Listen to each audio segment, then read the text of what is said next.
Prime Minister Benjamin Netanyahu is slated to give a speech in Tel Aviv about an hour and a half from now to detail what Israeli officials say is new intelligence on Iran's nuclear program. In a speech targeting an international audience, sources tell me Netanyahu will speak in English from the equivalent of Israel's Pentagon, a backdrop usually used by Israeli prime ministers in wartime.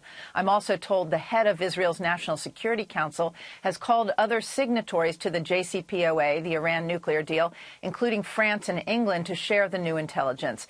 Pentagon officials are not saying whether they were given a heads up about an apparent Israeli missile strike overnight on an Iranian base and weapons depot 7 miles outside Hama in northern Syria. Explosions at a base known as Brigade 47 may have killed up to 29 people, including Iranian fighters. Surface-to-surface missiles shipped into Syria by Iran's Revolutionary Guard Corps were believed to be stored at the base. Fighter jets flying over Jordan dropped bunker-busting bombs, according to sources in the region. The explosions occurred shortly after Secretary of State Mike Pompeo left Israel after meeting Netanyahu for 2.5 hours.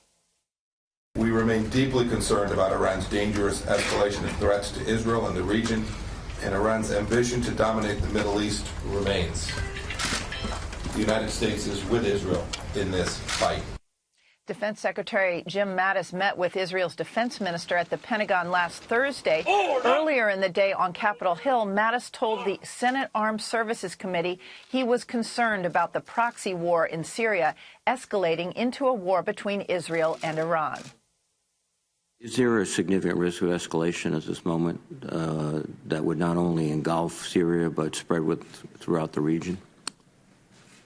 Complex question. I believe the short answer is yes, Senator. I can see how it might start. I'm not sure when or where. I think that it's very likely in Syria because Iran continues to do its proxy work there through Lebanese Hezbollah there and over into Lebanon. And so I could imagine this sparking something larger.